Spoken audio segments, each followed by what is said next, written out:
Is this the perfect EDC knife? Welcome back to the channel, everybody. This video is going to be a little bit different than the previous videos, a little less produced, more free-flowing train of thought kind of thing. First off, let me apologize for the background noise. We got the gardener out there cutting some of the grass, and I wanted to make sure I got this video done pretty soon because we got some rain coming in as well. Also, I'm working on another video that's a little more like the other videos on this channel, and it's taken me a little bit more time to really button up. So I figured I'd do this kind of train of thought type video since I got something new in that I want to share with you guys. First off, like we do on this channel, let's do a pocket check to see what's in my pockets today. First up is the keys, and it's the same as the last couple pocket checks. JRW Tough Clip, Carry Commission Edition. I have yet to find a better key solution for my needs. Flashlight for today is the Nitecore MT1A Pro, yet again. Absolutely love this flashlight. Fits all of my daily needs.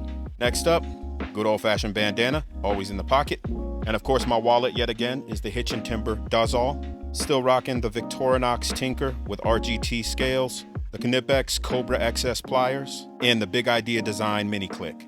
And on the wrist for today is one of San Martin's original designs. I don't know the reference number offhand, but I'll put it right down below. Absolutely amazing GMT. I don't know how you guys feel about their history of making homages and clones and whatnot, but this original design is absolutely spectacular.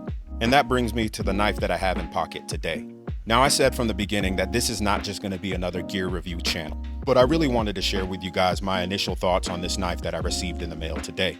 Before we dig into my initial thoughts, I think it'd be best to show you some of my favorite EDC folding pocket knives. If you were to ask me what would be the one knife I would carry for the rest of my life, it would definitely be the Chris Reeve Umnumzan. More often than not, I'm carrying this in my pocket on a day-to-day basis. Not only does it represent high-quality American manufacturing, but it also gives me everything that I need for my daily tasks. However, if this seems like a little bit too much knife for my day's tasks, I'll end up grabbing something like the Chris Reeve Small Sebenza or my Strider PT. So these three are probably my most carried EDC knives, and the time shared between them is pretty much equal for the #1 spot. But coming in a very close second is the Rick Hinderer XM18.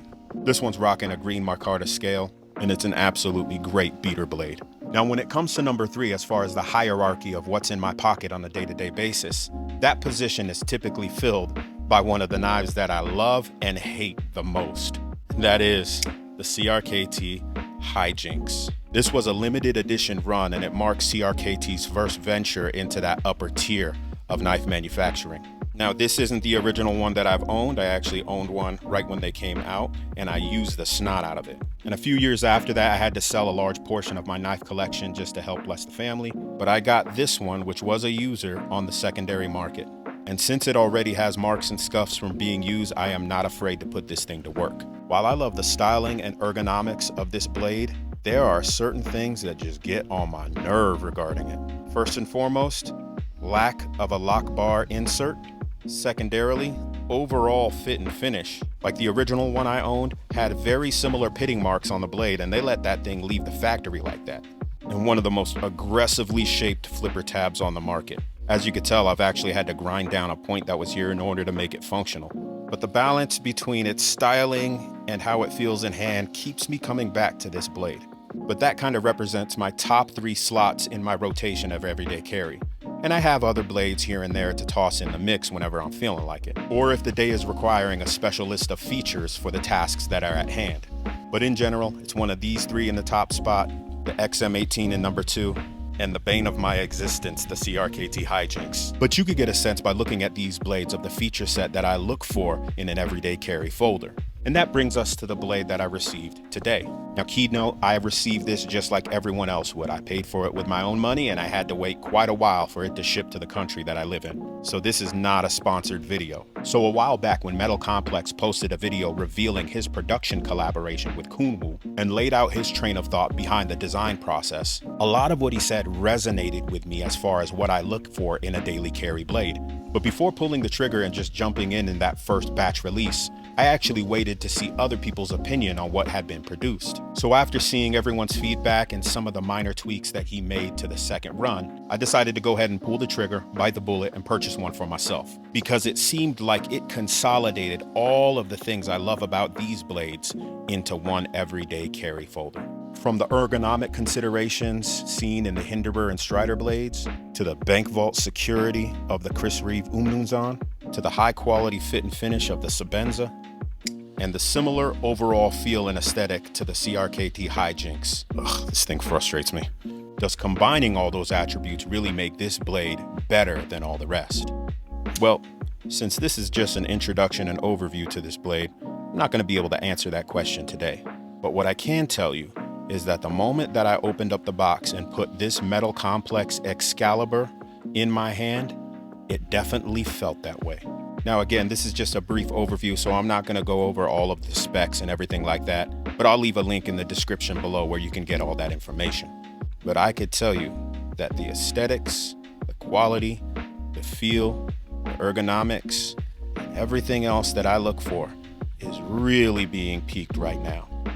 I've only owned one other integral in my life, and I could be honest with you, I'm kind of iffy on if this is even necessary, but I will say it's definitely cool as heck.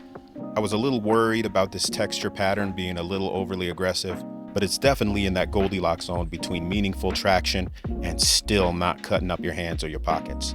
Beautiful stonewash Vanax blade, nice little touches like Timascus pivot collars, lock bar insert and over travel stop. And I've only had this in the pocket for a little bit, but I could tell you this pocket clip is absolute perfection. Action, wonderful. So initial impressions overall, I gotta say they knocked this out of the park. Both Metal Complex for designing this with all of the considerations that were important to him, and Kunwu for the high quality fit and finish on this thing. All that makes me think that this thing's gonna be dominating my pocket for quite a while. Now, I've become comfortable with some of the other blades that I put in my everyday carry rotation, so I'll probably still be going back and forth. But this does check a lot of the boxes out the gate of what I look for in an everyday carry folder. It's large enough without being too cumbersome. It's comfortable in the hand in both the standard and the choked up grip. The blade geometry seems like a good balance between sliceability and durability. It's not super heavy for being an integral. And I don't know, the overall aesthetic just definitely resonates with me. So what can you expect from blade overviews like this in the future? Again, I want this channel to be more than just gear reviews. So I'm gonna give this a good amount of pocket carry probably for the next couple months or so. And I'll give you guys an update as to how I fit this in my everyday carry rotation and in which context I carry a blade like this.